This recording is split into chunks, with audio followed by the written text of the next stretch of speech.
I think we are complete now. And great. So I think we can get started. I would like to very warmly welcome you all to the roundtable debate on international climate policy at Paris+5. This is, well, perhaps a first word on myself. I'm Sebastian Obertür. I'm Professor of Environment and Sustainable Development at the Flemish Free University of Brussels, as well as Professor of Environmental Policy and Law at the University of Eastern Finland.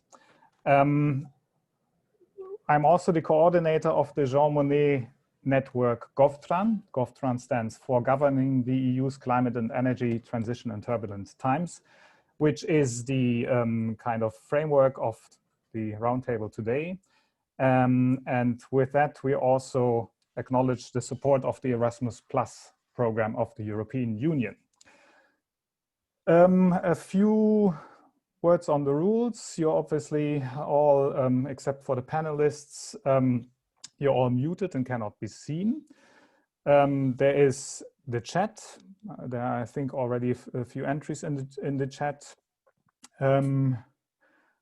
And so you can use the chat, but for the questions, you should use the Q&A. So I will watch the Q&A, and after the interventions of the panelists, you will have a chance to pitch in, and depending on it, how it goes, I may also be able to draw you in, and you could potentially ask your question directly or give your comment.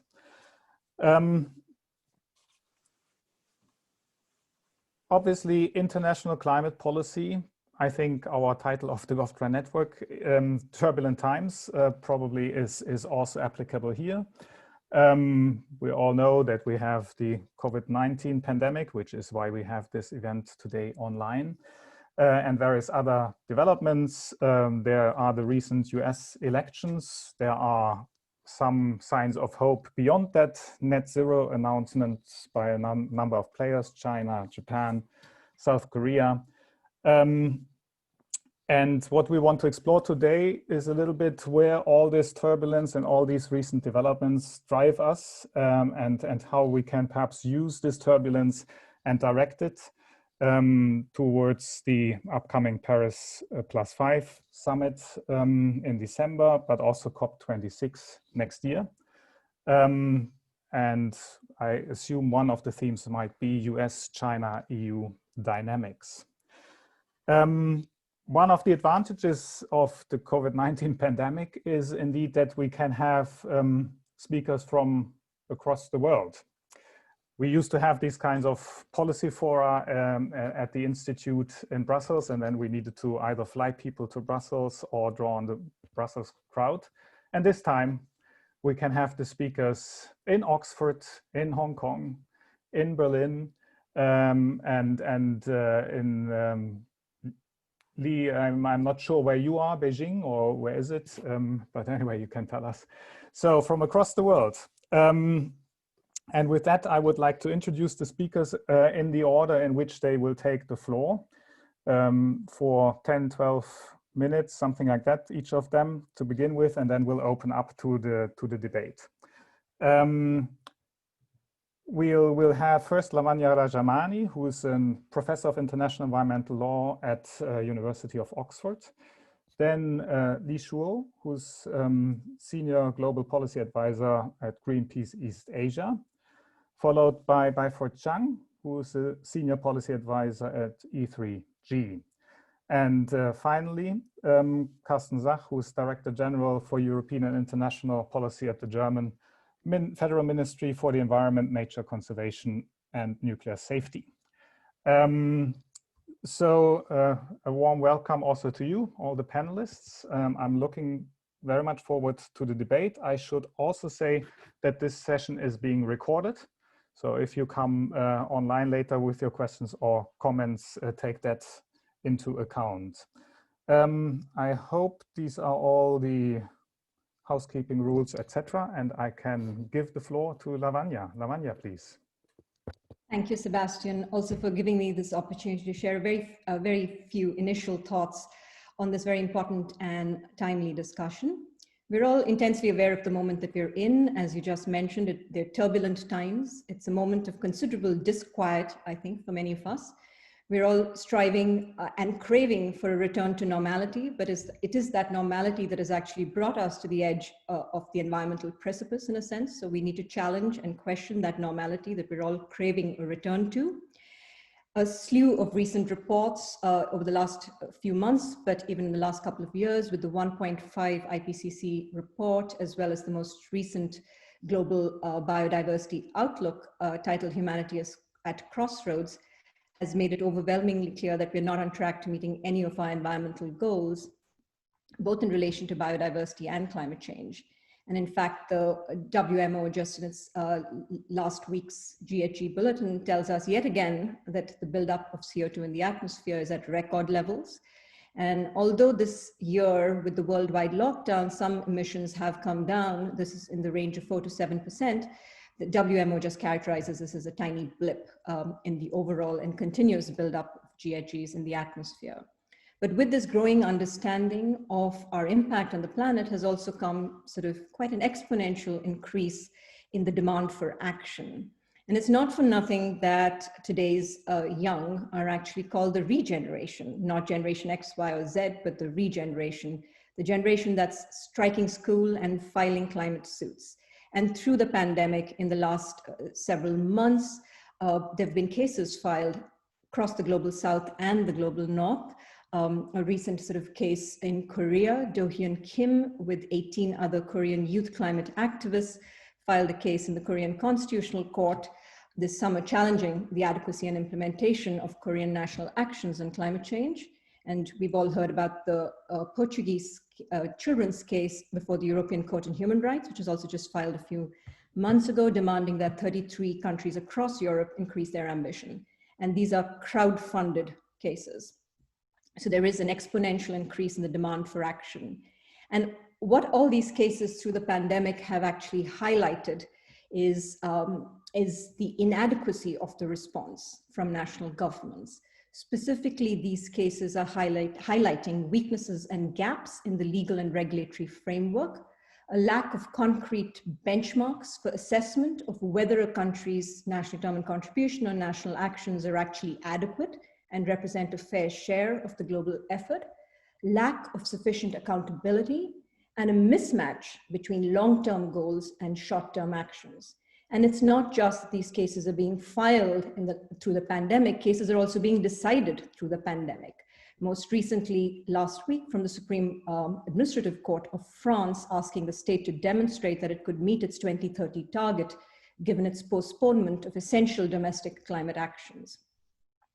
While these weaknesses exist at multiple levels, weaknesses with respect to accountability, concrete benchmarks for assessments, legal and regulatory frameworks, and a mismatch between long-term goals and short-term actions, I'm going to focus primarily on the UNFCCC regime and the ongoing process.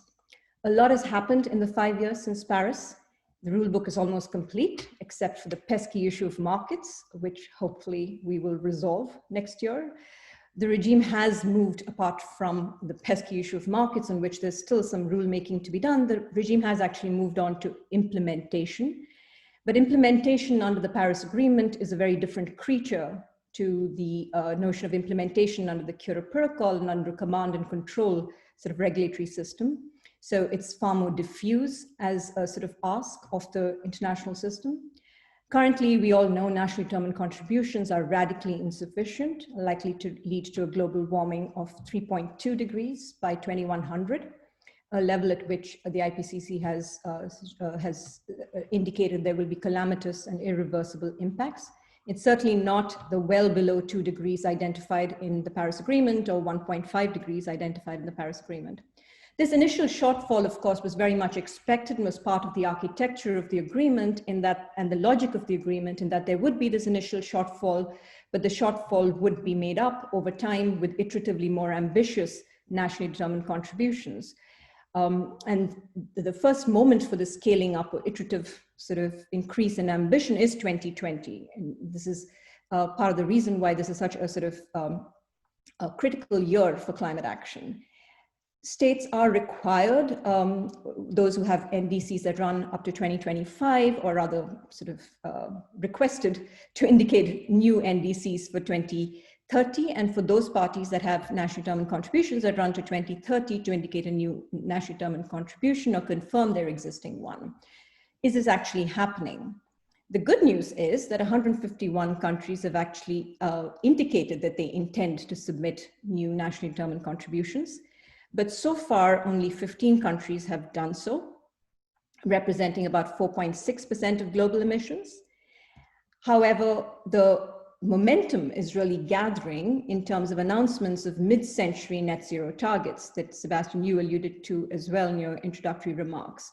These are long-term aspirational net zero announcements, long-term, mid-century, some even 2060. All G7 countries except the US and 11 of the G20 members have net zero targets. This includes Argentina, Mexico, UK, Japan, Canada, Germany, France, Republic of Korea, Italy, China, and the EU. The Biden administration is also expected to join this group. While this seems like heartening news, it's worth asking 3 sets of questions, and I'm going to lay these questions out there. I'm not going to answer them. First set of questions relates to credibility, and I think there are 2 aspects to these: whether these long-term goals are actually aligned with short-term actions. And I think this is something the courts are considering now and are being asked to consider, both in terms of the short-term actions being actually represented and included in updated nationally determined contributions for 5- and 10-year periods, such that successively and iteratively you can see a clear path to these achievement of these net zero targets mid-century or in 2060. Also in terms of long-term goals being aligned with short-term actions in terms of recovery from COVID. Is this green recovery actually being well seeded, or is that sort of greenwashing in some countries and in some contexts? The second set of questions around credibility is also around the issue of progression and highest possible ambition, which is an expectation under Article 4.3 of the Paris Agreement. How do we actually determine progression? How do we determine it's the highest possible ambition for that state? There are no multilaterally agreed benchmarks for this. So on the credibility question and on the question of potential mismatch between long-term net zero goals and ambition and short-term targets, are we actually leaving the hard choices and hard decisions for later on the assumption that there will be an overshoot in the short term? Are we leaving, in other words, all the hard work for the regeneration? The second set of questions are around accountability, whether there is accountability both for the long-term net zero goals and the shorter-term nationally determined contributions. First of all, many of these net zero goals for 2050 and 2060 have not yet been embedded in the nationally determined contributions or in the long-term strategies that states have actually submitted to the UN process. Only 19 states, incidentally, have actually submitted long-term strategies under the UN process. The NDCs themselves, as we know, are not subject to obligations of result. The Paris Agreement does not contain an adequacy review mechanism for individual nationally determined contributions. The enhanced transparency framework is very carefully negotiated, and Carsten, of course, has been part of the negotiating process. It's been carefully negotiated to exclude a robust review function, notwithstanding his efforts, I'm sure. And indeed, some scholars argue that transparency actually takes the place of accountability in the UN regime, and there's some very rich scholarship around this. The Compliance Committee is facilitative and limited to ensuring compliance with a very short list of binding procedural obligations. So the accountability thus far has not been demanded and required within the regime. The accountability has been demanded and checked by non-state actors from outside the regime. And the Climate Action Tracker is an example, and increasingly there are some bridges between the non-state and state actors in this context. With the Race to Zero campaign, for instance, led by the Climate Champions, it actually has entry requirements, which includes short-term milestones and annual reports that generate some accountability from both state and non-state actors that want to register their targets within the Race to Zero campaign. So accountability is a very key set of questions that we need to ask of all these long-term aspirational net zero targets that are being made. The third set of questions relates to fairness. How fair and equitable are the spread of goals and commitments across countries? How are we to determine whether each country is doing its fair share? Or is this something, as some scholars and observers suggest, should be relegated to an issue of historical interest or academic interest? I would argue not. The Paris Agreement, of course, sidesteps that question with the move towards self-differentiation, a question that crops up, however, repeatedly in climate litigation is the fairness question, is the question of fair shares. And this is for obvious reasons. In national courts, including in the Urgenda case, the most successful sort of climate litigation case so far, when claimants are arguing that a state is not doing enough, the first question the court is going to ask is, on what benchmark are you determining that a state is not doing enough in the context of a collective action problem? And in the context of a collective action problem, you need to determine what each state's share is. What is each state's fair share before you can determine that a state is doing or not doing enough, as whether the state's contribution is adequate. So the issues of equity and fairness are becoming central in climate litigation, challenging the adequacy of a state's action. This is an issue that in some senses we've displaced from the international regime and is now being taken up in national courts, because this is not an issue that we can sidestep or relegate to an issue of historical interest. So we need to ask and answer these questions around credibility, answer these questions around accountability, and answer these questions around fairness before we begin to platform and applaud all the announcements that are being made. Finally, on the broader geopolitics and leadership issues, I know the other panelists are going to speak to this in a lot more detail, but I'll only say a few words of context and caution about the US. We're, of course, delighted to have the US back in the UN climate regime. But as I said, a few words of context and caution.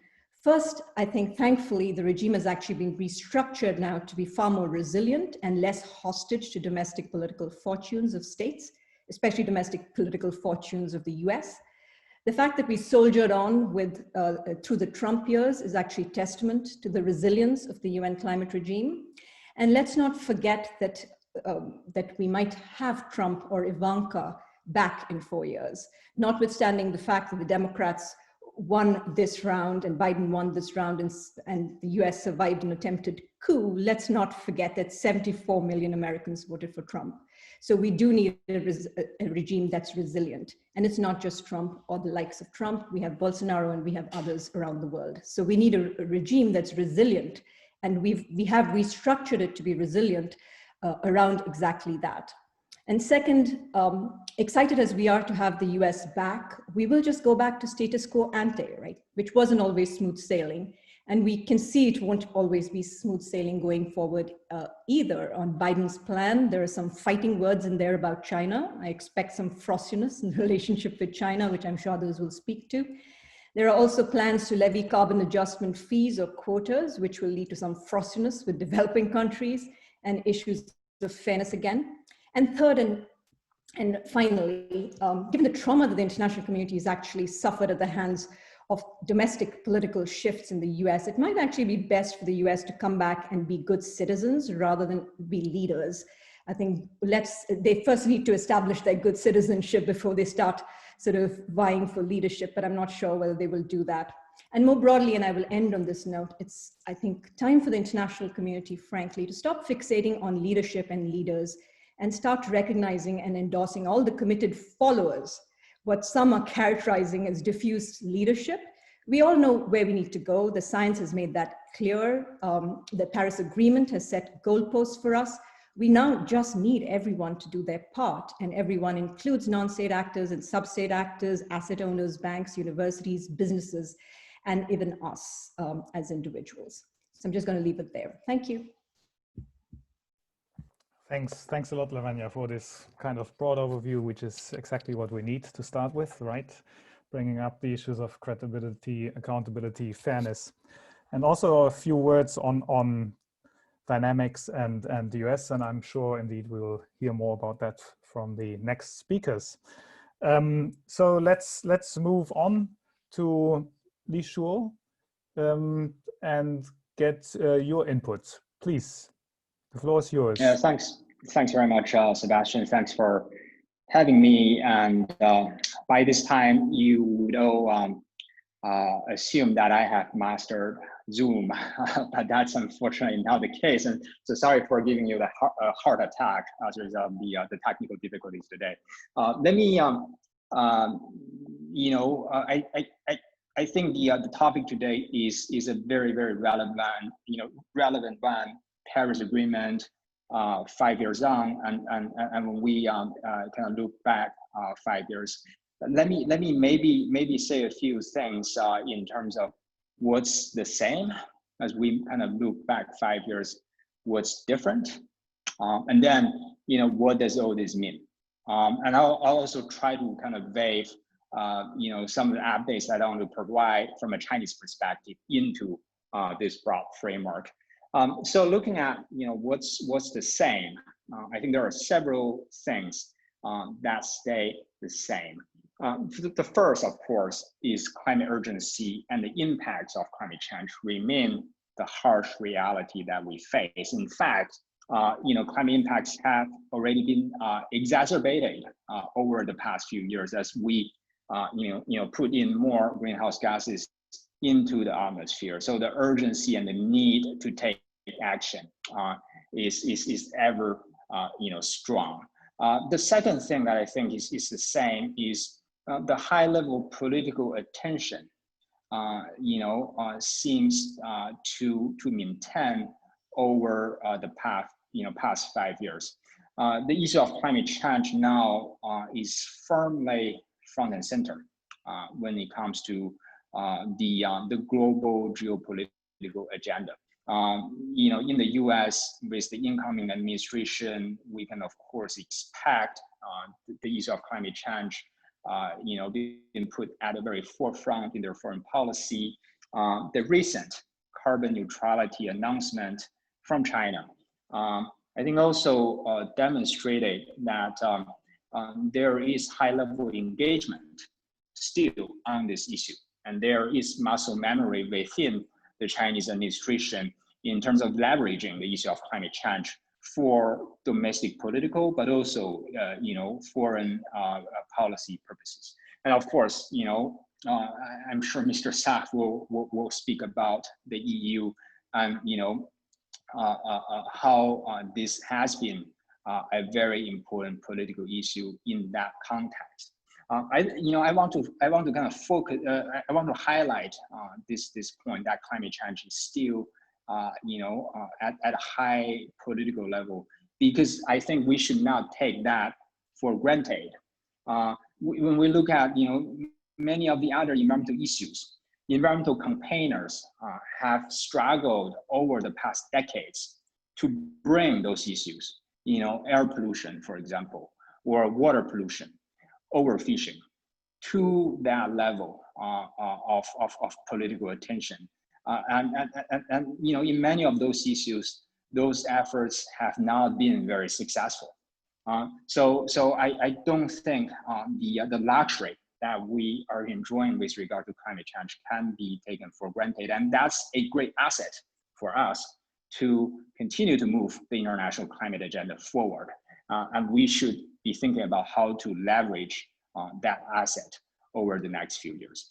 The third thing that I think is still the same is that the climate agenda continues to galvanize a very broad range of actors and stakeholders.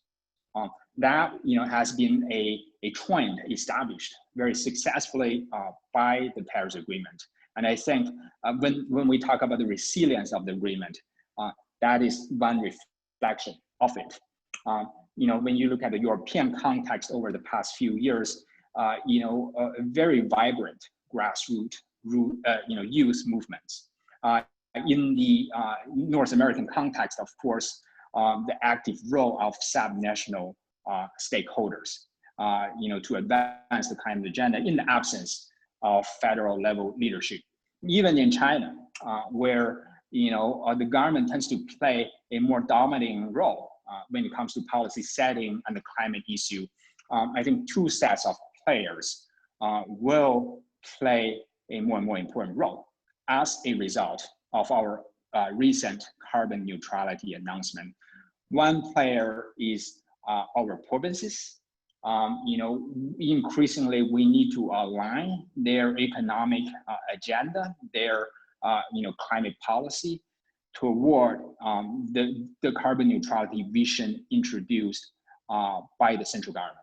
The other set of players are the industries, particularly the polluting industries, iron, steel, cement, chemistry, aviation, and maritime, and so on. Here on the ground in Beijing, we are indeed observing more and more engagement with these two sets of players, and more conversations on how they should join the endeavor of decarbonization after the September announcement. So I think that's an encouraging sign, and I think this is something that deserves international attention, because it will be a critical part for China's long-term decarbonization. So let me talk about what are different compared now to 5 years ago. Again, three things. The first point is the national politics and the geopolitics are quite different. We are now in a much more turbulent world compared to 2015. The relationship between the two most powerful nations, US and China, is at rock bottom. There has been a systematic deterioration of this critical relationship, which contributed to the successful adoption of the Paris Agreement. Populism is on the rise in many parts of the world. Nationalism in China, but also in the Western world, are on the rise. And Trumpism, as Professor Rajamani has already alluded to, has now died. In fact, it has been, even more amplified, after the U.S. election. So those are the political conditions that I think we need to contend, because if we are not doing so, they will have detrimental effect to the longevity of the international climate agenda.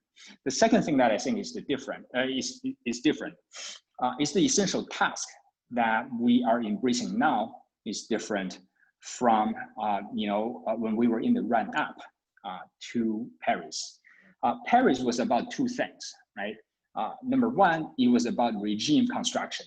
We're trying to construct a new international political framework to help all the countries to decarbonize. The second thing, the second task was about countries introducing their initial offer with regard to how much carbon reduction that they want to achieve.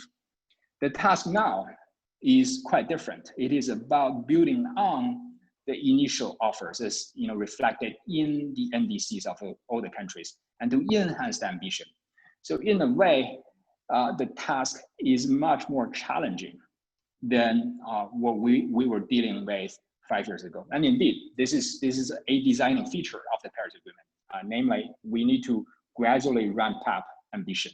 So as a result of that, more and more difficult political conversations as we pick up the so-called low-hanging fruits. The third thing that I think is different is the economics. When we look at, when we look back to 2014 and 2015, the world was kind of riding on, a promising round of economic momentum.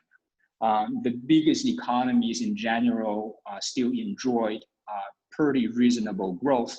When I look at my country, China, we, for the first time in recent history, experienced in the time period between 2013 and 2016, a cold peak or a cold plateau, while at the same time, economic growth maintained at very high speed.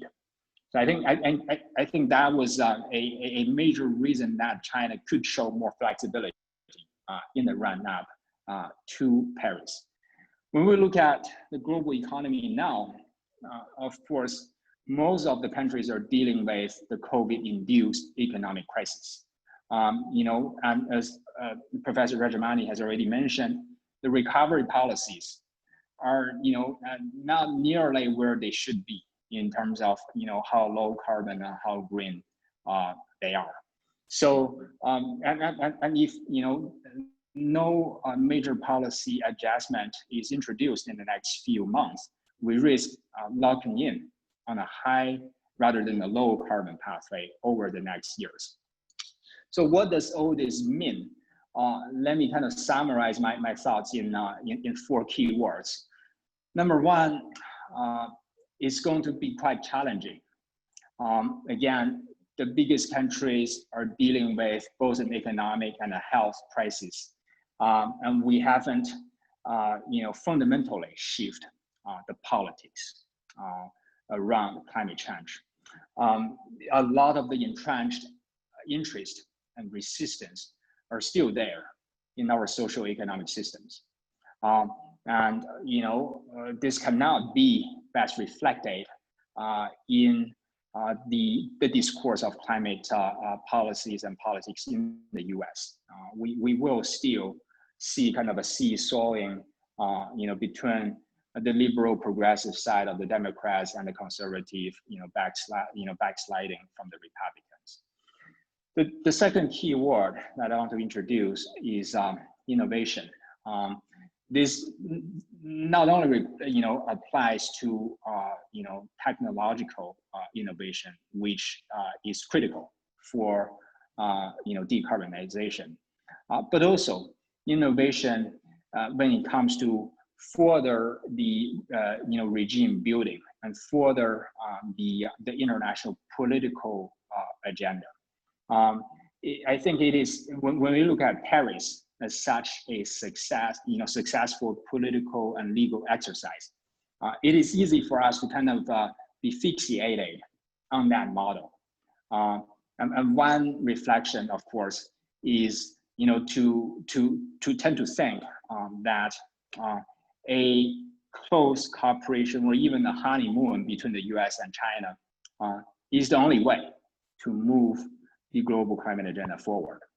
But the unfortunate fact now is the conditions, both internationally, but also the political conditions in the US and China are not there probably for the hands of these two countries to be held together again. So what are the alternative models that we can embrace and introduce? What is the role, for example, of other countries, including the European Union, to, again, orchestrate a good political condition to facilitate further climate action? The third keyword is engagement. I mentioned this keyword because I feel that across the world there is increasing view that engagement has failed, particularly when it comes to engagement with China. It is not that hard to understand the frustration elsewhere in the world vis-a-vis China over the past 1 or 2 years. This sentiment or this argument that diplomacy does not work, it does not yield any concrete outcome. I think we need to be still faithful and trustful for engagement, particularly on the issue of climate change, an issue that the medium to long-term interests of all the countries are perfectly aligned. In fact, I would even argue that one of the key learnings from the Paris exercise is that engagement and diplomacy indeed work, despite how painful and time-consuming it could be. Engagement can still change the perception of key countries, and we need more of engagement, not less. This applies, of course, to the relationship and diplomacy amongst key countries, EU, China, US, China, and EU and US, but also between the major powers and the more vulnerable countries. And here, a point that I want to make about engagement is also related to the European effort of introducing carbon border adjustment mechanism. I think there is a particular need to engage on this issue, with other key countries in the world, because there could be a very easy and significant risk that this effort is misunderstood by many other countries, and we might replicate what happened in 2011 and 2012 with the European aviation tax. And my last keyword is trust. We've experienced peak trust in Paris in international climate politics. But since then, there has been a trust deficit. And that deficit has been accumulating in the system, due no small part, of course, to the very significant US climate policy backsliding. And I think there is a need to really work hard and to restore that trust between developed and developing countries, between the key powers in the world, and also the personal trust that we had at the operational level in the climate policy setting circle. That was one of the secret recipes for the success of Paris. And I think as the time flows over the past 5 years, some of that trust at a personal level might also be missing or lost. So let me just conclude here. And again, thanks very much for having me. Very much looking forward to the discussion and Q&A. Thanks. Thanks a lot for bringing up all these interesting and challenging points, I guess. A realist view on the situation. I assume the others can pitch in, and I can see already the field being prepared for Carsten as the last to say a few words from a European perspective on this. But before that, we have Byford, and please, we are eager to hear your views. Yeah, sure.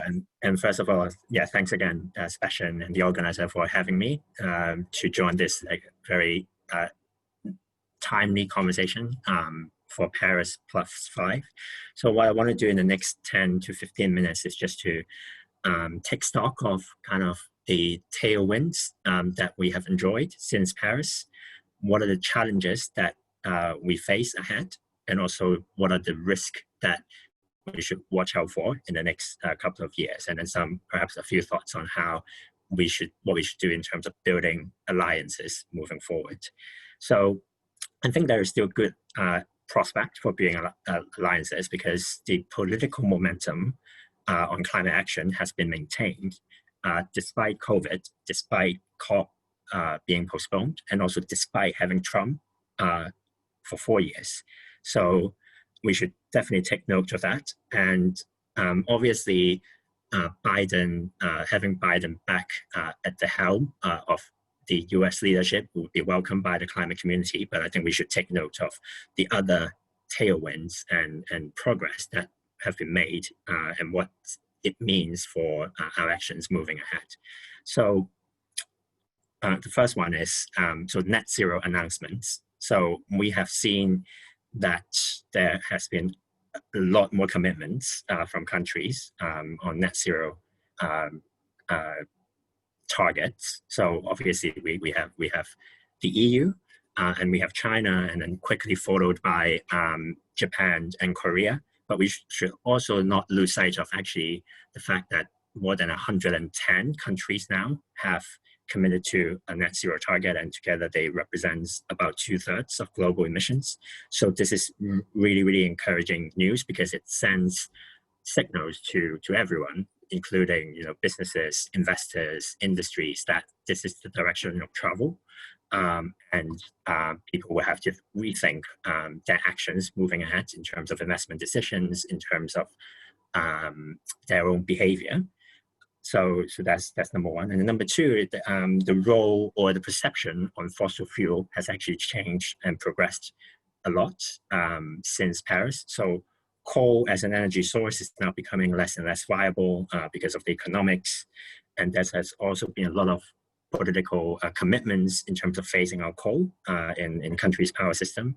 And we're seeing this big push by the United Nations Secretary General Antonio Guterres on urging government to stop building new coal plants moving ahead.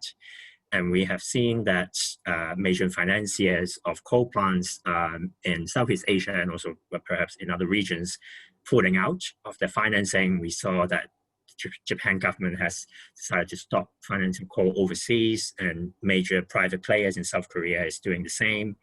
And a lot of the US companies, coal companies, have been struggling financially, despite Trump's promise of reviving the sector when he first started.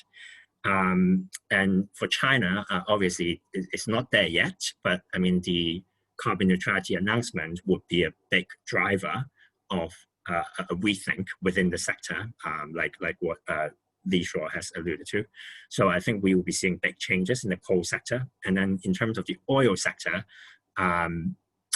there has been emerging views from analysts in the sector, including from the analysts of British Petroleum, that oil has actually peaked because of the economic impact of COVID, but also the behavioral change that we will be expecting from that. So there are a lot of positive signs, and these all provide opportunities for building new alliances around the implementation of net zero targets. So as we move from ambition raising to implementation, but also again sends a strong signal to different players in the society, business, investors, that they will have to rethink their decisions moving forward. But obviously, it's not all rosy. A lot of key challenges remain, and not least COVID. COVID is it's a lot of countries are still battling COVID, so developed and developing countries, and it has been taking up a lot of these fiscal space and finance of countries, and especially for developing countries, is a big challenge for them.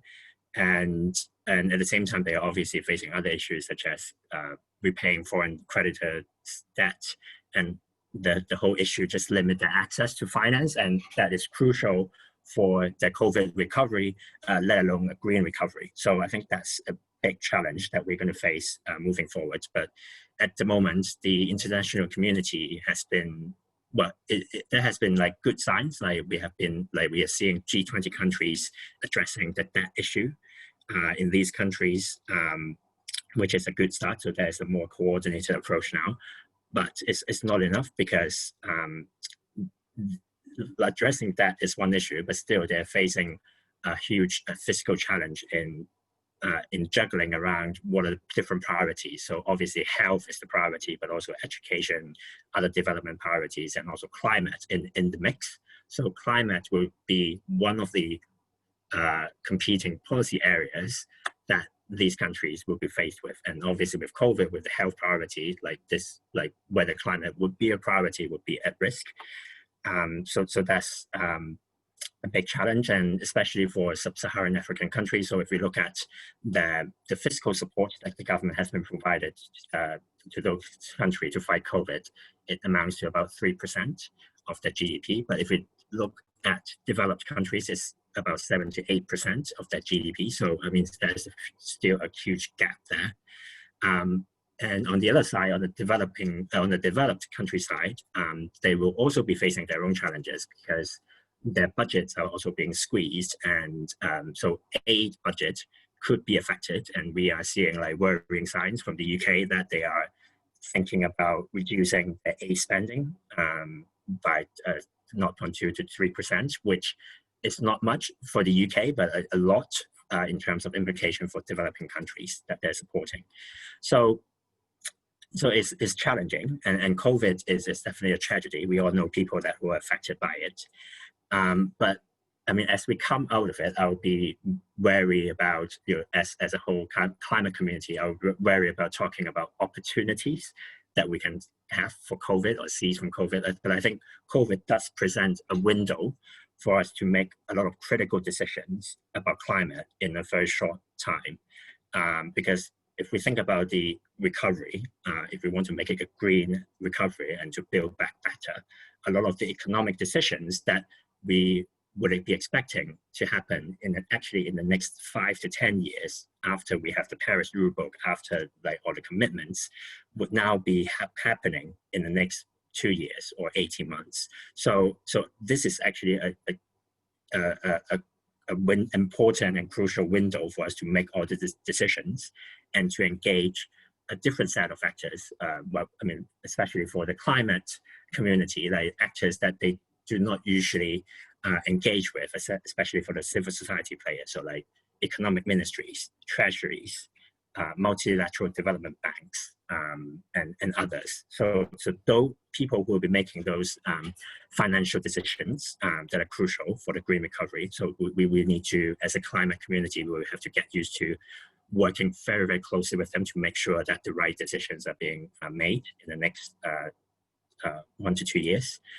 And then finally, I'll just one more challenge that Li Shuo has already touched on is the politics, and especially the kind of geopolitical tensions between the major emitters, so the China, US, and the EU. So, and we will have to navigate around that if we want to have successful alliances built. We see that even despite Biden coming in, a lot of the foreign policy analysts are expecting that Biden would continue a more hardline approach on China, although the measures that he would take might be very different.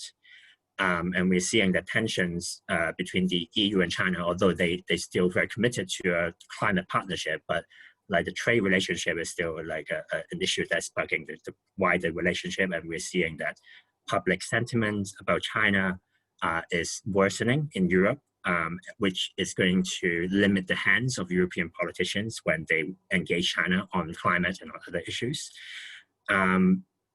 So I think these are things that we have to navigate, and also like some speakers have alluded to. So if we think about this tension with China, so the elephant in the room, because it's the biggest emitter between China and the West, I think as the climate community, we would also have to actively insert ourselves into the foreign policy debate, because a lot of the discussion about relationships with China these days is dominated by obviously investment, trade, cybersecurity, security threats. But obviously climate is also another important issue that we all have to work with China on, because it's the biggest emitter and because it's such an influential player in the climate regime. So we would have to, in the foreign policy space, we will also be competing with other priorities, and we also have to actively insert ourselves in there so that the climate don't get dropped off from the diplomatic agenda moving forward and ahead of the COP26 negotiation. And finally, a few thoughts in terms of so what we can do in terms of building alliances. So what are the things that we have to take into considerations? So the first one is, because climate will be driven through a recovery lens, like climate policy will be driven through a recovery lens in the next 2 years. So which means that we're going to need to target a broad set of actors, like financial actors, like I said, treasuries, economic ministry, multilateral banks, financial actors. And we will have to acknowledge that the health priorities should take urgency, but also work closely with the health and development communities in terms of crafting a coordinated recovery agenda, so that we don't end up competing for budgets, influence against each other when those decisions are made. And then thirdly, having a good grasp of the political tensions between the major emitters and understanding how we can craft a more constructive agenda between them, be it the carbon border adjustment, be it standards on green technologies or green trade mechanisms.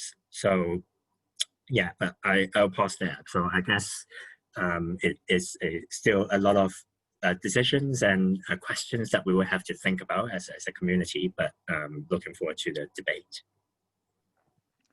Yes, thanks very much for kind of balancing the tailwinds and the challenges and laying this out before us. It's apparently an ambiguous situation that asks for political shaping, etc. But before we go to the discussion, and I can on this occasion perhaps encourage all the attendees to have a look at the Q&A, think about what they want to comment on or ask, and put it in there for the discussion that will start after we've heard from Carsten. Carsten, please, the floor is yours. Thank you, Sebastian. Thank you for having me. And there was a lot of chat about what is the regime we are talking about. And the first thing, not because I want to correct you, but you will hear it in the tone of my intervention, is you introduced me as Director General for International European Affairs. And that's what I'm not anymore since 4.5 years, because I have the whole national climate agenda on my portfolio as well. And that is not that I want to describe a reign, but that also reflects how I see regime development. And I think I want to start with what Byford said. I see us much more advanced than I hoped for when we were agreeing on Paris 5 years ago. Because in Paris, we were humble. And I think Lavanya just put the whole spectrum forward in a, as always, brilliant way. We were humble because we knew when we agreed on the Paris Agreement that there is a big gap of where we need to be and where we are today. And that's why we created, backed by science, a target, which was net zero. And we see 5 years later, for companies like Shell, BP, for 110 countries, net zero becomes or has become the new normal. Not universal, but it is there. And it is a strong narrative not only for comparing action of states, members of the Paris Agreement, but also for regions, for municipalities, for citizens, for companies.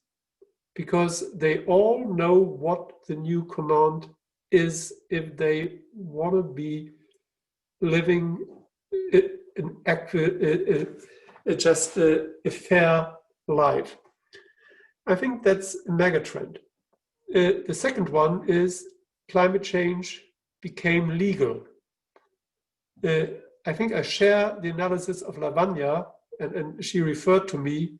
I would have hoped for clearer benchmarks to compare countries' ambition. I would have, and we were discussing on Sebastian, that's how we got together. I wanted to have a more perfect regime on compliance. And I would have loved to have more guidance on what equity in a world like ours is. But I think when we were walking from Copenhagen to Paris, we needed that we need to be humble on that one to start a strong narrative and have the building of a resilient regime, not just at the level of international negotiations, but building it broader into society. And therefore, if we talk about a resilient regime, which Lavanya was rightfully putting forward, it is not just because Paris is such a wonderful treaty that the world resisted Trump, and we stood behind Paris, but because we began to integrate it into other policies as well. I think that was the main truth behind it. And therefore, we knew always that Paris was a strong offer for iteration, and that's why we have the ambition mechanism of enhancing our NDCs every 5 years. And therefore, Lavanya was absolutely right. That's why 2020, and after the postponement, I would argue 2020 and 21 are a litmus test for what I'm saying, that we really have a tailwind. So I think for me, the question, and I think that's something for regime development, is whether a perfect regime pre-negotiated by people like me always is a better option if you have to define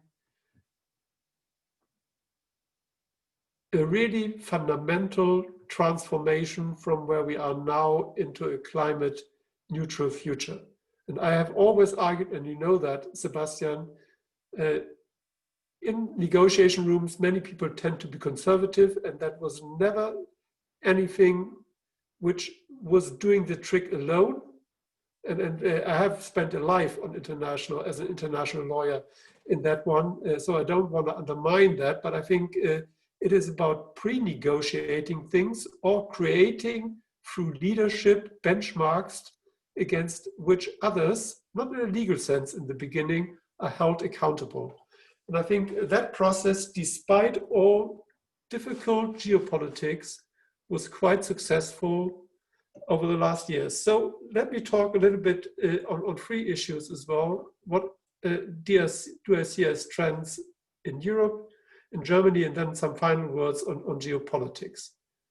In Europe, we see that a new conservative commission president has put green growth to be the new economic model of the European Union, with a statement of the EU being or wanting to be the first greenhouse gas neutral continent or region.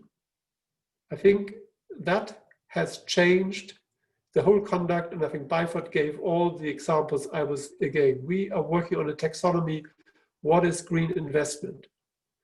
We are working of including that into our what we call European semester, which is how do we define the resilience of our economic and fiscal models? What is resilient infrastructure? So it's about integration and policy coherence. Lavanya is right in her assessment that there still is a mismatch or a big gap, because if we talk about building a new regime in a legal sense for 2050 or whatever the right date is, it takes some time before you shift your real economy downstairs, but we are really trying it. In Europe, we have made greenhouse gas neutrality 2050. That part is agreed between the Council and the European Parliament, is a legally binding target after our heads of state declared that to be a political target last December. We will move forward with an enhanced EU target, still to be negotiated, but I have quite some optimism that the Commission proposal will become law of this at least 55%, and that brings us in a totally different ballpark. We will have legal obligations for other sectors to relate to that. We will have a breakdown on annual progress. So it's about this implementation.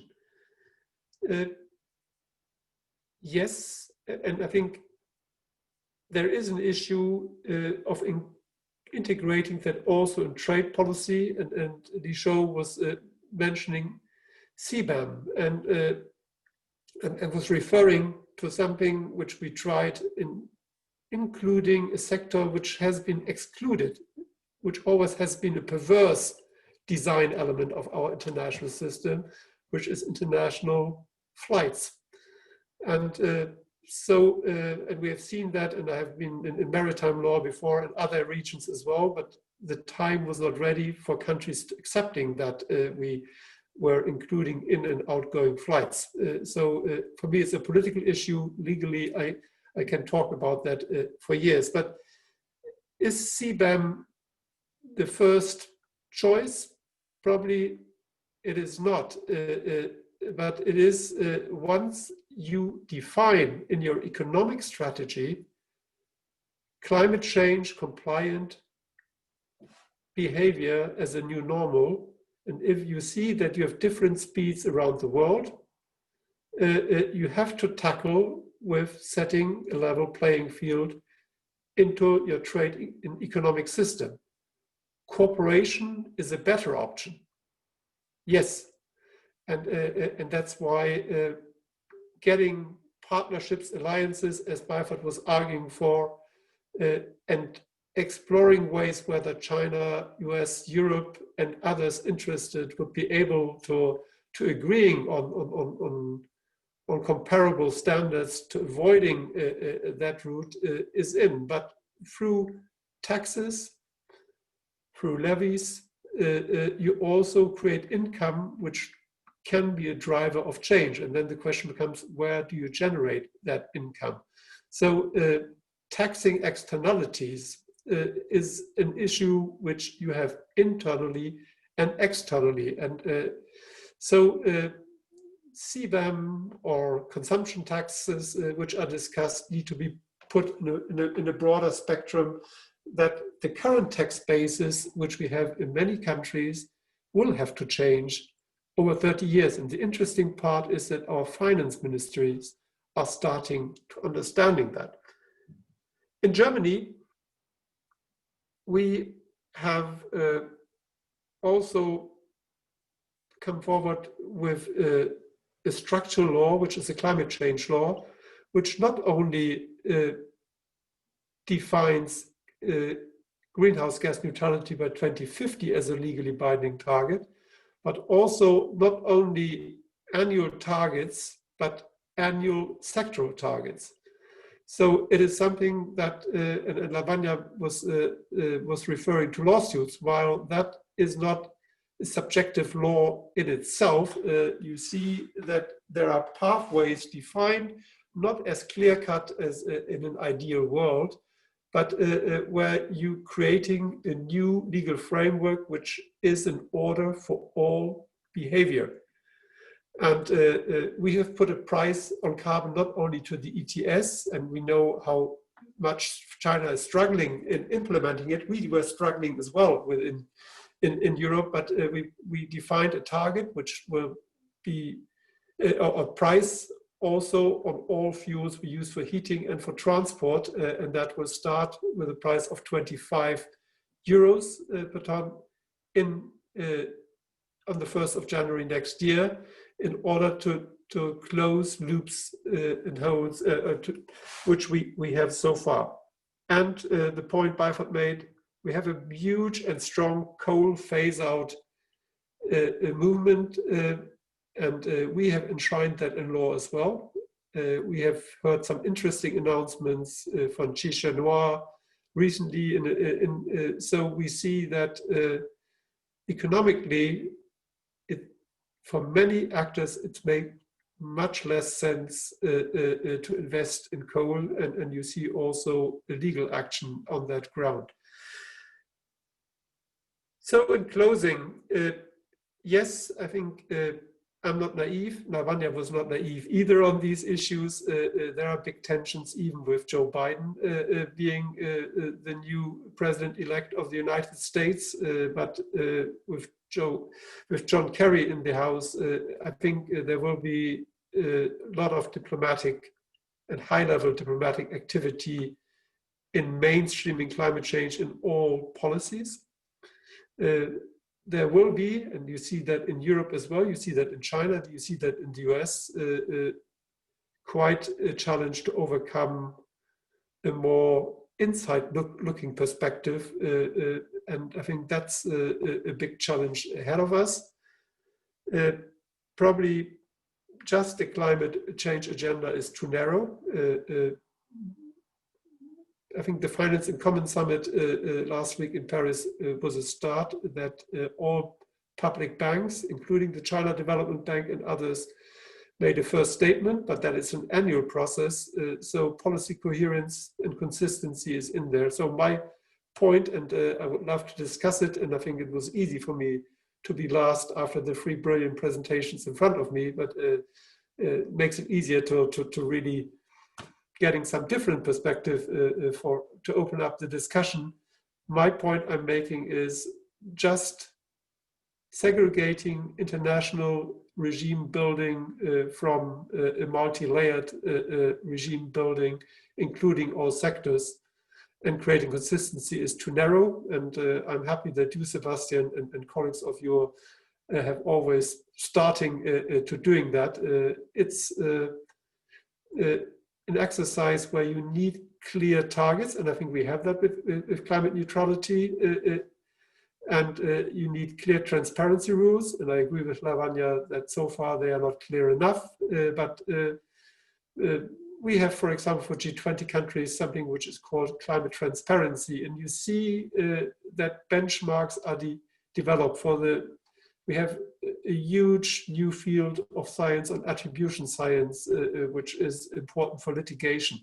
You see that through research projects, the gaps are being filled, but they're not all being filled in a formally negotiated international treaty, but it's more an intelligent patchwork I'm seeing, and so therefore you see me optimistic, but there are huge challenges ahead of us.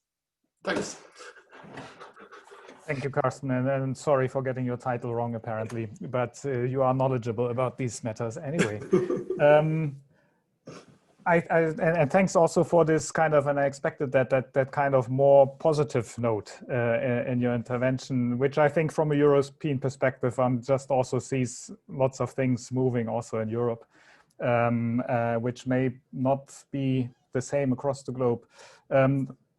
Obviously, the title of the roundtable is also International Climate Policy at Paris+5, not the International Climate Regime, and that's on purpose. And I think the other speakers have also brought in all kinds of interesting aspects. I see that there are a few questions already in the Q&A. Please don't hesitate to add to that. There's one question from my side also, take the privilege of the chair. The title today is International Climate Policy at Paris+5. And although, you know, it's limited of what the international level can deliver, I was wondering whether each of you could say something about what do you expect of the summit? What does it play in this multi-level perspective? What is its role on the way to COP26, but also in fostering perhaps more action at the national level and other levels? So that's perhaps something that you could all say a few words about. Then there is the issue raised, I think, in the questions of trust between developing countries and industrialist countries, and the relationship of kind of the less developed countries also, and in the whole context. I mean, and you all spoke about, you know, EU, China, US, but where's the rest of the world in this, right? So I guess that's a little bit what's being brought up. And apart from that, we have lots of issues that we could discuss, right? CBAM, Carbon Border Adjustment Mechanism, for those who don't know the abbreviation yet, potentially in the audience. And the difficulties that come with that, but potentially also the opportunities that I think Carsten was hinting at. And I didn't hear any of the other speakers speaking against CBAM, but more again pointing to a danger that if it's not done and communicated in the right way, it could become a bigger problem than it is already in conversations. So it's also obviously always difficult for the first speaker. She says something and all the others say something, and she needs to react. So perhaps I can already go back to Lavanya a little bit, give you the chance also to react to the others. If you can address, for example, also the question, what's your expectation for Paris+5? What's its role in this whole overall picture? That would be great. And then let's take it from there and see what else comes in terms of questions. Lavanya, you want?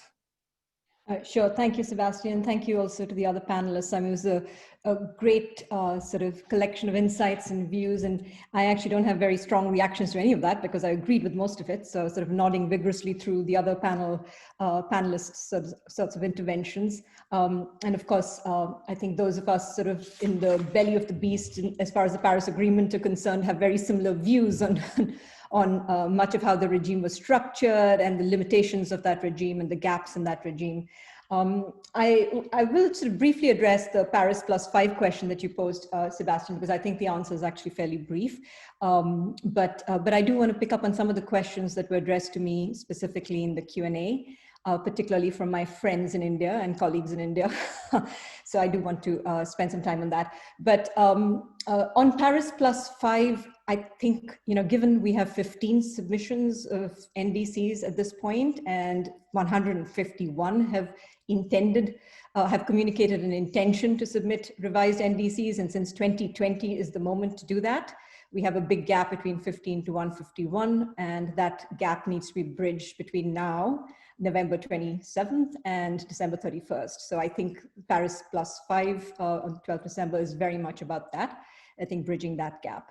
And that's the sort of moment for that to happen. So I think that is primarily the sort of intent in my understanding of that summit. The questions that I was asked in terms of sort of building ambition, how that ambition is going to come from Vijeta and then Urmi as well, and the questions of trust deficit between developed and developing countries. I want to pick up on those two together.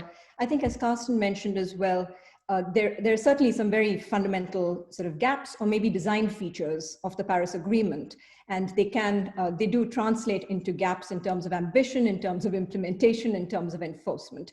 But that was the design of the Paris Agreement.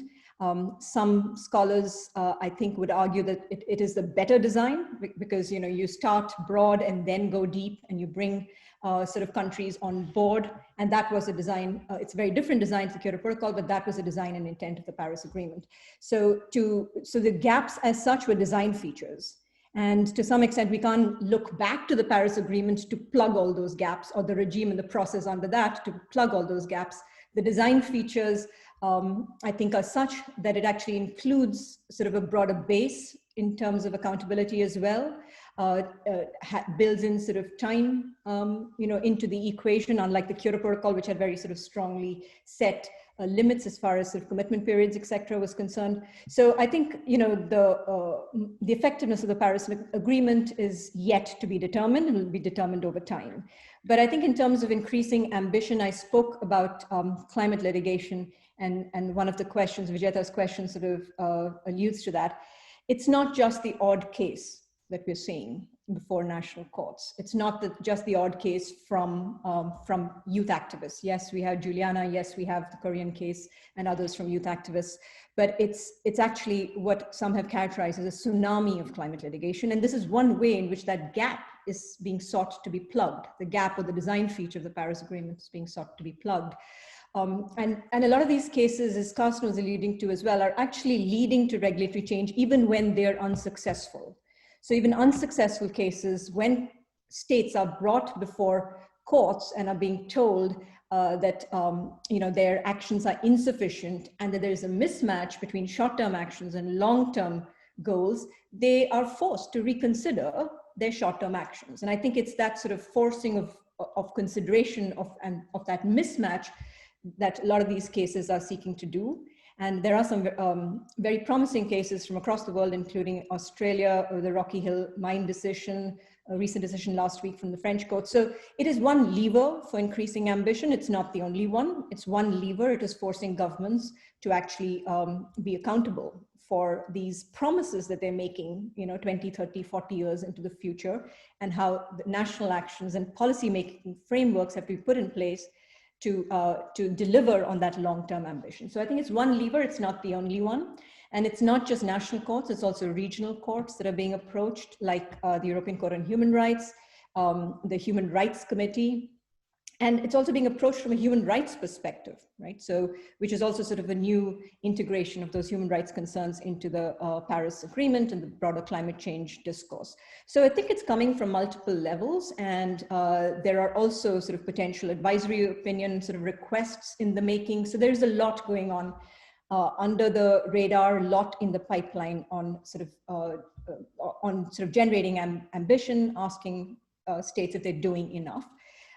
As far as the trust deficit issue is concerned, and I think the race to zero, as Urmi pointed out in her question as well, to some extent does sort of marginalize many developing countries, and actually even large developing countries like India, where the dominant narrative is not one of net zero. The dominant narrative, and I'm not sure the dominant narrative right now should be one of net zero. Because we have, 9 out of the 10 most polluted cities in the world are in India. We need to be connecting the dots right now, rather than focusing on, making promises such as 2015, 2060, which we may not be able to deliver on. So I think the focus needs to be on immediate short-term actions and connecting the dots between all the other challenges we face, and focusing on taking action where there are the most benefits in terms of local air pollution, in terms of health, in terms of jobs, in terms of a whole host of other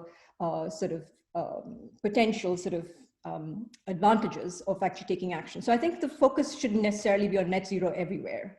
And to the extent that it is, there is this momentum building up and everybody sort of throwing announcements into the air, I think for some developing countries, that is going to be a challenge. It does squeeze them in a way that it's perhaps not appropriate to squeeze them right now. And some of that trust deficit can only be addressed if those conversations are happening about what's fair to expect from countries, what stages countries are in. And that needs to be acknowledged and addressed both in the negotiations and outside the negotiations in diplomatic circles as well. So I think that sort of fairness issue, which has always been perpetually irresolvable in the international process, still needs to be addressed. Courts are having to deal with it. It also needs to be addressed in all sorts of other exchanges, diplomatic and otherwise. Thank you.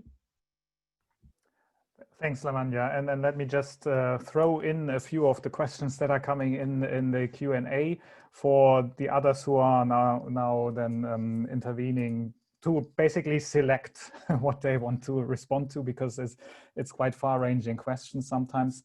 So there is a question that was already there before that I forgot about, the implications of and the lessons learned from the COVID-19 crisis potentially. Which is followed up by how this will probably interact with the geopolitics, right? It's obviously difficult to know at the present time. And there are questions about green growth and what that might be and might mean, and whether that will be enough to actually address the climate crisis. And there's questions about the links with biodiversity agenda and nature-based solutions and how this could be done. I'm afraid I will not call on anyone in the attendance to bring up their points, because I foresee that would take some time technically, etc. And there's quite a few questions, so I don't want to privilege anyone. But thanks a lot for you out there. It's good to have you and to have these questions. And perhaps we just follow, well, perhaps not the same order. Byford, I took the time and you took a little bit less time in the first intervention than the others. So perhaps you are next to whatever you can respond to in terms of questions and want to respond to the other panelists, please. Yeah, sure. So I think I saw that there's also a question on the implication of COVID and international climate negotiation, and how that compares to like the last financial crisis. So I think it is obviously it's very different. I think one of the key, differences, which is actually not mentioned quite too often on discussions, is the fact that there is a likelihood that the actual COP will be happening virtually, could be an issue, and also in the lead up to the COP, there will be a lot of international summits, conferences that will be happening virtually, and that there's also an issue that may be raised around equity because of access to internet and connection stability problems, of which will have an impact on the negotiation itself. And then I think a couple of days ago we saw that Brazil actually used that as a reason, some see that as an excuse, to not support some of the negotiation in the biodiversity conference of parties. So I mean, it's a real issue that we will need to think about. So I think that's one of the challenge. And then I think that the other challenge from COVID and climate negotiation is definitely, again, going back to the finance and the fiscal space question. So addressing that is one issue, but like the developing countries still lack the actual finance to recover and also support more climate action. So I think we definitely would need to so also perhaps linked to the expectations of the Paris+5 summit is that I think there would be a need to show of confidence about support from the capable developed countries and multilateral banks on financing the recovery in developing countries that would be green and resilient. And that could be in the form of multilateral banks increasing their finance to developing countries, or just the IMF issuing new rights, but also more generally just the G20 countries stepping up in coordinating support in ensuring that developing countries have the physical space to build back better. So I think that's kind of on the COVID implications on international climate negotiation. And I also wanted to kind of raise a few points, respond to a few points raised by the other panelists. So Li Shuo raised the point on not taking the climate agenda for granted. So I do agree with that. And I think not only domestically, but also like I discussed is internationally in the diplomatic space, we have to ensure that cooperation on climate will continue no matter like how tense the relationships between different major players would be. And then engagement is very important. And then also on the points raised by Lavanya on fairness. So I think I mean, perhaps it's also a question to the panel as well. It's like, I think it's much harder to define fairness these days because a lot of countries have stepped up their contributions. We talked about kind of the net zero commitments by more than 100 countries. And if we look at China's commitment, so it's 2060, so it's a little bit later than the developed countries, like usually it's 2050 from say the EU and other developed countries. But the implication of China's target is that it will only have 30 years between the peak and net zero, because it has also committed to peak by 2030. So assuming it's peaking by 2030, it will only have 30 years to reach from the peak to net zero. But for the developed countries, say Europe, it's a much longer time period on that. So in that sense, like as we see developing countries step up in terms of their climate contribution, the whole kind of common but differentiated responsibility principle we would need to revisit that, because like it would be a very different dynamics when it comes to that, and also to the fairness question. So yeah, maybe I'll just pause there and then we can talk about other questions as well. Thanks a lot. And then let's go back to the old order. and perhaps have Li Shuo. You were in your first intervention bringing up a number of challenges. You have heard about a few more of the opportunities. So the floor is yours. But perhaps also what you expect for Paris+5, or perhaps Lavanya has given the answer to that for everybody. Sure. No, I mean, December 12th, I agree with Professor Rajamani. You know, that anniversary serves the action forcing purpose, right? It also serves the reality check purpose. We need to, be standing on that date and look back 5 years and see where we are, and also to benchmark where we are against where we need to be. and again, to really sink in the simple message that what we're doing now is simply not enough. I think another way to perhaps answer that 12-12 question, slightly more intellectual, is that event can be seen as an experiment in the sense that if you look at Paris, the way or the mechanism to catalyze ambition in that round was through the biggest emitters coming up first, right? And this is reflected in the US-China joint announcement in November 2014, way before the Paris timeline of requiring NDCs to be tabled. And that kind of, catalyzed in the subsequent months, a large amount of NDC submissions. That's not what we're expecting for December 12th. Right? We're certainly not going to see a US NDC. There's a big question on that, what China will do there. I can report that the domestic discussion here is quite vibrant. There seems to be a reasonable likelihood that China will do something on its NDC before the end of the year. And the key question, of course, is when.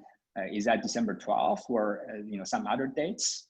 And also what will be the level of ambition, particularly how that level of ambition would reconcile with the new carbon neutrality commitment.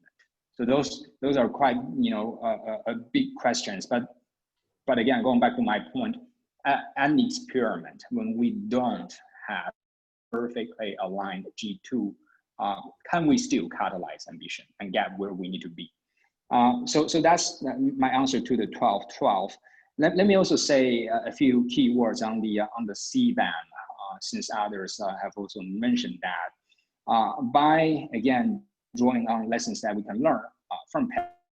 One key lesson, of course, from Paris is that, the way that we frame the governing regime of international climate policy do matter a lot, right? And reflected in Paris, one reflection in Paris is, instead of framing climate action as, someone is forcing you to do something, we frame it and demonstrate that climate action is actually an opportunity that no one should miss. So I think we can apply that lesson to the discussion on C-band. I think now we do have a pretty concerning problem. There is a very significant gulf between the narratives from the European side and the narratives with the understanding of other parts of the world. Mr. Sa has already elaborated on the European way of framing it, which I completely agree with. But from other parts of the world, for example, China, the mainstream view or the mainstream narrative is that this is a protectionism measure, and it is easy to understand why and how this is understood. So if you bear in mind the geopolitical status that we are in. So my point of engagement in my earlier intervention is really about more communication, both at the technical level from the European countries and the European Commission to other parts of the world to help them understand the features and design of CBAM, but also at the political level, an active reach out to partners elsewhere in the world and to develop a collective strategy to make this happen, or to deliver the effect intended by CBAM. My third thing is, again, just kind of a reflection based on what I heard, but also the questions from the audience. One question that I want to kind of throw in, which we in China have been kind of grappling with over the past year or so. And that question is, is kind of a cooperative, positive geopolitics the precondition for stronger climate action? Or do we see a way to still advance the international climate agenda in the rather turbulent world? I sort of pose this as an intellectual question to everyone, but also a very practical one, given the status of the US-China relationship, for example. And I think this is also, the answer to that question also connects to what Bedford said, the point he was making that, we need to kind of, as climate activists or climate scholars, we need to actively kind of venture beyond our own climate silo and engage with the economic community, with the foreign policy community. Because if our answer to my question is indeed positive or cooperative international climate policy, positive or collaborative international politics is a precondition for better climate governance, then we actually need to do more than keep the climate issue on the geopolitical agenda. We actually need to shape the international politics towards the more positive or collaborative side, which we are now in at the moment. So just want to make that point, because I think we will see a lot of this being reflected in the potential US-China climate engagement over the next 4 years. Thanks. Thank you. And Carsten has a number of issues that he could respond to.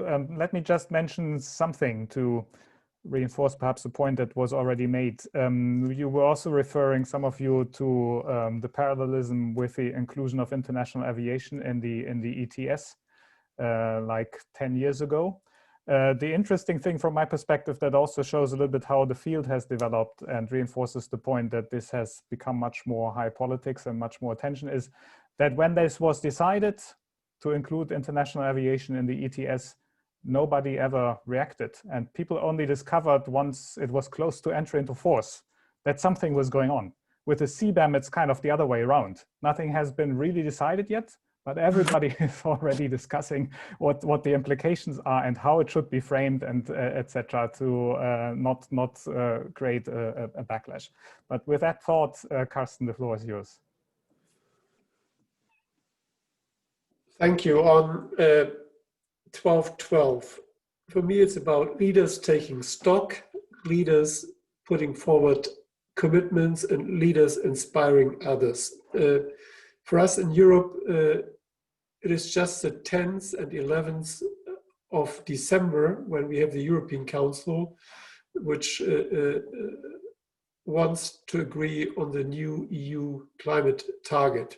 Therefore, for us, it's absolutely important that we have that date and leaders being involved, because that builds up the public expectations and hopefully the pressure to agree. On trust, you talk absolutely right, Sebastian. We talked a lot about the US, China, India, Germany, the EU, but there are many LDCs out, and probably where we are not that good at is delivering also the support in climate finance. And that is an issue where we see that COVID has led us to think more nationally. So therefore, giving a message of support post-2020 on climate finance, but broader in empowering these countries to overcome the big economic and fiscal challenges caused to COVID inter alia is much important, and therefore a signal of MDBs to tackling the debt issue. And I think Byford was one. We could enlarge IDA, and we could enlarge IDA in a sense that future-oriented investment becomes the North Star in that one. So there are issues which are important to building trust. Just so far that is mainly focused on LDCs. I would argue that some middle-income countries, which are very important for what we deliver on actual emissions, are in a very dire space as well. So while I would give just some priority to LDCs, we need to look a little bit broader. And so integration of Paris and biodiversity commitments plus some extra money spurring just the interest in going down that route would be key. What is green growth? I was asked in the chat. It is probably a discussion on the more qualitative than just quantitative growth.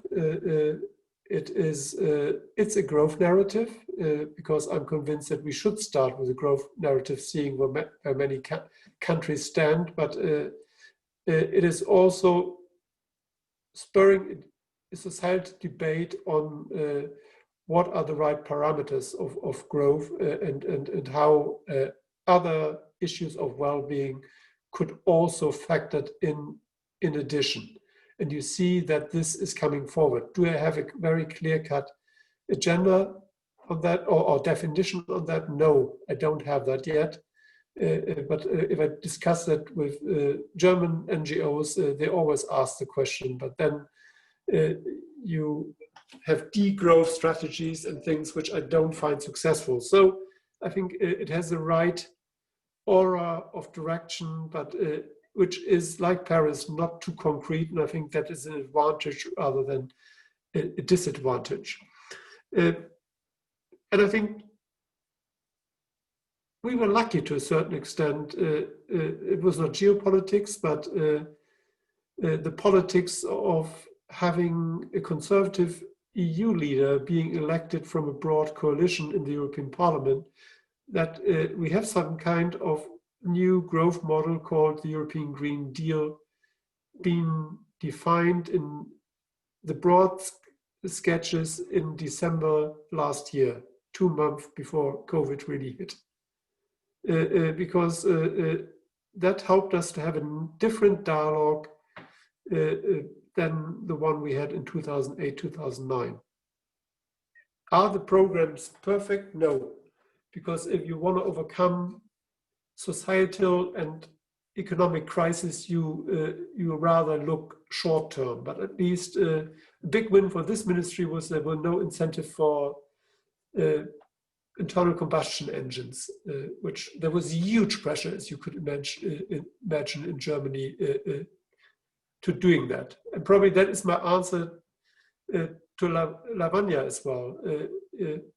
I understand your point that probably air pollution in Indian cities is even a bigger one. But it is, as you rightfully said in your opening remarks, it is about giving a clear direction, not just at governmental level, but societies where you want to be. And happily, and we had that with the Clean Air Coalition from President Obama, there is huge co-benefits in driving an anti-air pollution agenda and a progressive climate agenda. So I think we need to combine. I think there is no excuse to exclude climate change if you have pressing short-term needs, and that's what we have to deliver on COVID recovery, and I would say, which is in self-interest of Indian cities for delivering on cleaning up their inner cities. I think all said that fairness is a big issue, and common but differentiated responsibility came in. And that is an issue which you will see in lawsuits and in many other issues. But I want to have a too abstract discussion on that and have a definition of things which we cannot define at this point in a consensus process with rather 200 countries around the world, because fairness is also, next to that there are objective criteria, is always an issue where you have different views from different perspectives. And I think there are ethical dimensions, so questions of, and that's a whole leapfrogging concept. And Byford was putting that forward, and that is an issue which I see, but which needs careful handling, the issue from peaking to net zero. We see, and that's a story which I was working in very much in driving German renewable energy policies forward. And I think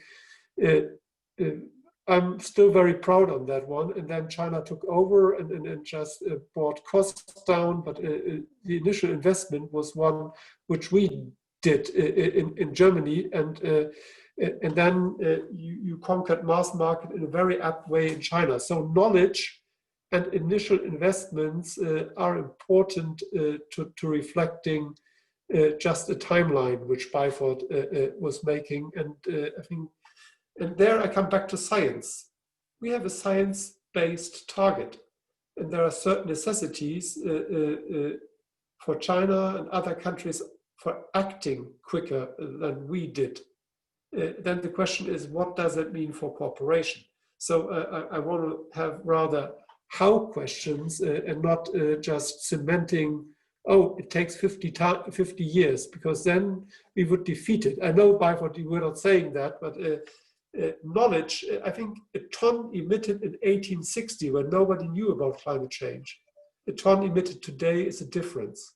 That is, and because we have other possibilities, and we have different cost structures, and we have different awareness, etc., etc. On CBAM, I could go on CBAM, but I fully agree with Lucio. It is about engagement. If one were just to take unilateral decisions on that one, it would spur resistance.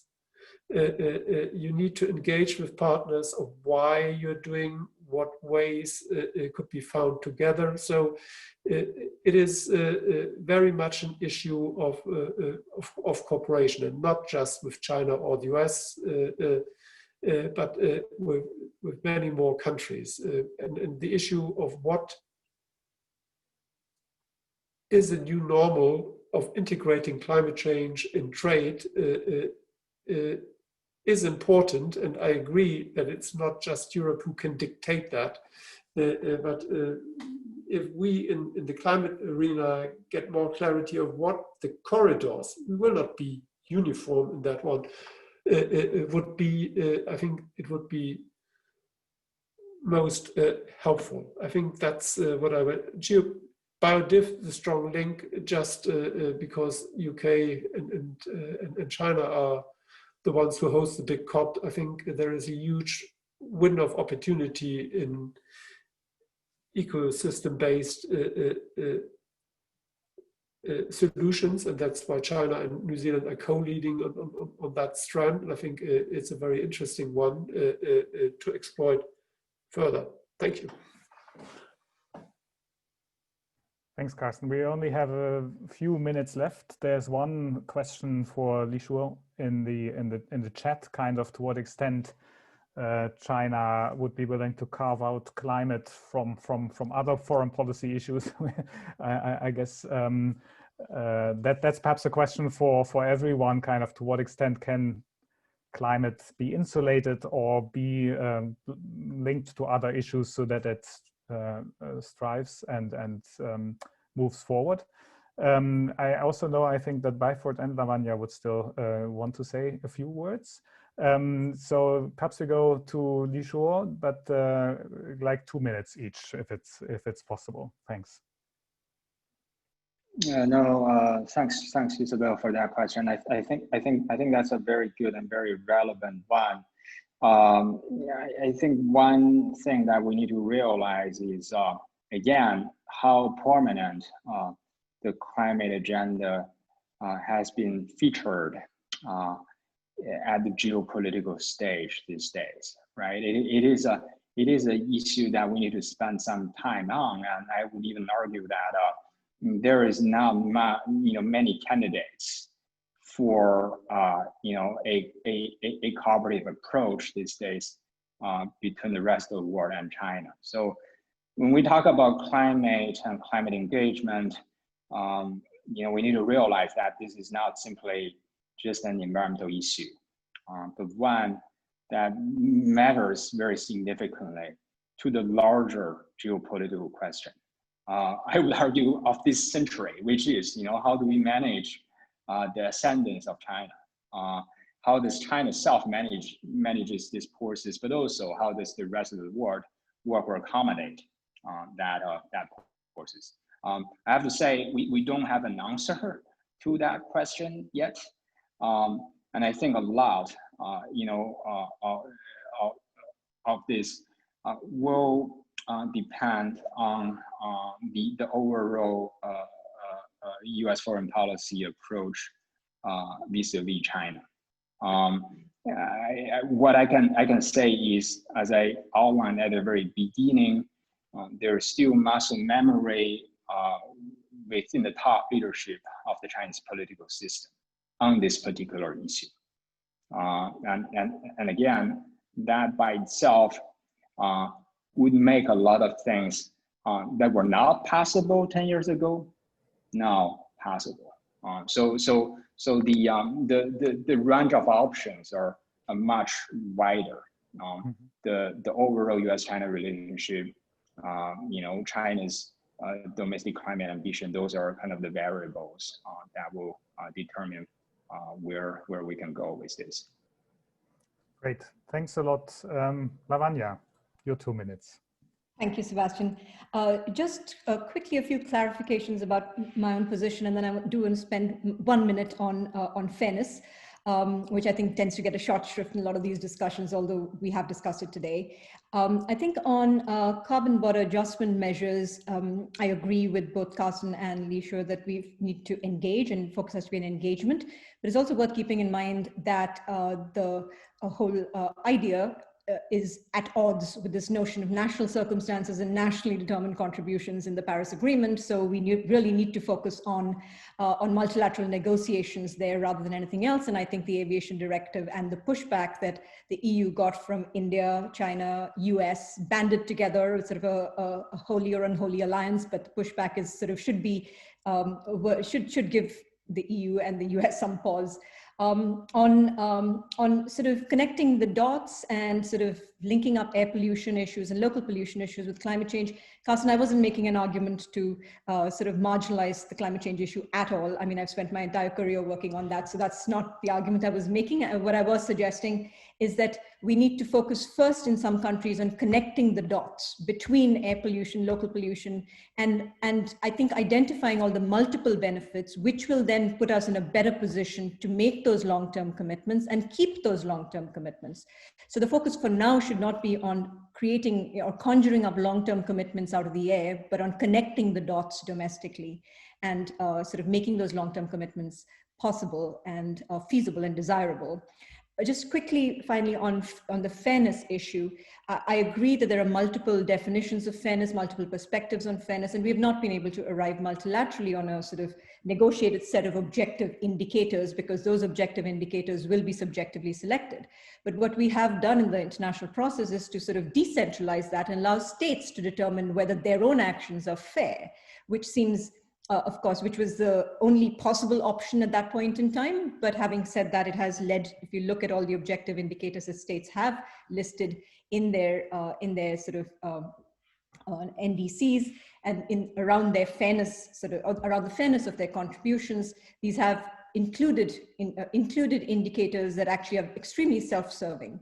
And so we need some principled sort of basis on which we determine fair shares. I understand that there'll be an interpretational range of fair shares, but that range has to be narrowed to based on some principled basis. And we need that as a floor for action, not as a ceiling for action. This is not to determine, how much a country should do, but that countries shouldn't do any less than their fair share. And what they do above that and highest possible ambition sort of speaks to that as well. Every country should do much more than that, but they shouldn't do less than their fair share. And I think some countries will do that. And unless we have these conversations in multiple sort of fora across sort of multiple diplomatic efforts and different levels of governance, we're not going to address that trust deficit that we've been talking about between developed and developing countries. Thank you. Thanks a lot, Lavanya. Byford. Yeah, so 2 minutes. So just responding to these points on geopolitics and climate, whether it's the precondition geopolitics. So I think, so as we move from the ambition phase to the implementation phase, I think we're definitely going to see more competition or at least the competitive elements of climate policies, whether that's about securing market shares of the renewable technologies or competing standards. But I think as the climate community, I think what's important is how we seize that opportunity, how we proactively engage ourselves into that debate and to shape that competitive element. So because we can either turn out to a situation where there will be a competition, like a trade war on green trade, and then that we have experienced that in the solar sector between the EU and China early in the 2010s, which is not what we want. Or what we can do is to actively manage those conversations so that it would lead to common standards and common understanding on the green technologies, which would facilitate the trade of that. So I think it's about how we manage that dynamics and actively shaping that geopolitics, as Li Shuo has said. And then one final point on CBAM. So engagement, definitely agree with the speakers, what the speaker have said. But I think in terms of how we do that, I think there are two things. First, I think we need to kind of shape that discussion, not around CBAM, but it's more about how do we tackle international carbon leakage as countries move towards the 2050 goal and at different pace. So I think it's about that and how we do that. CBAM is one of the options, but there are other options. There are standards, there are like driving and more ambitions in carbon intensive sectors. So that's number one. Number two is that we should hold those conversations bilaterally, but also multilaterally at platforms such as OECD. So it's less seen as a trade issue, but a international climate governance issue. So I'll just stop there. Thanks a lot. Carsten, any last word from you? Thank you. On CBAM, if we were to follow a purist multilateral approach, we would be running out of time. That is my experience in 3 decades of negotiation. Therefore, yes, an obligation to engage, exploring options in multilateral discussion platforms, having bilateral, plurilateral agreements if possible, yes. Fairness.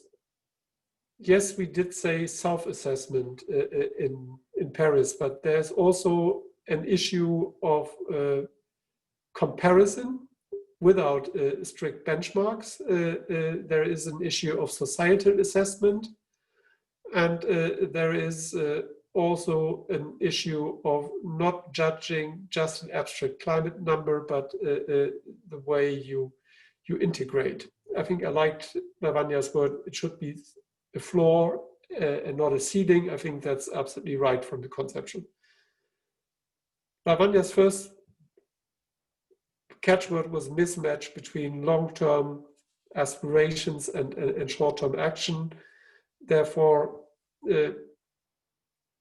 integration into growth strategies. So we're looking with interest of what China is doing, integrating its new aspirations into the 5-year plan. And as Li Shuo said, the last 3-4 months have been very encouraging after President Xi Jinping made its announcement there, and it is a big issue. Therefore, the same question is asked towards us. So it's about concrete short-term action as well, and it will not be just a peaking thing. It is also an issue of how we deal with financial coherence. That's always a cold question in it. It is also extension of renewable energies, where China has a brilliant track record. I think there are many things where, and we know that the discussion, as Li Shou was hinting at, is very vibrant within China. There will be many things where China can be proud on and put that forward. That would be a big service for the international community, because if China moves or Europe moves, even Joe Biden has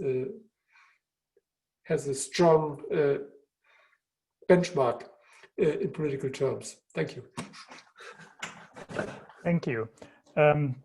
And on this note, I would like to thank all of you. I think we may have not succeeded in getting clarity on all the issues. That could also not really be our aspiration, right? But I think we have been able to identify many of the relevant questions.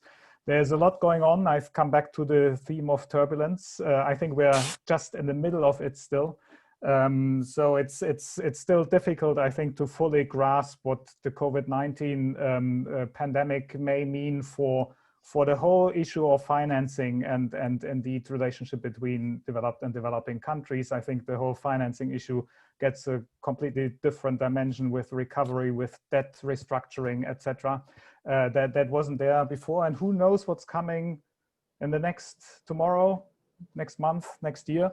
To add to that turbulence. But I think we have explored quite some of the issues. I hope we can continue the conversation as we go forward.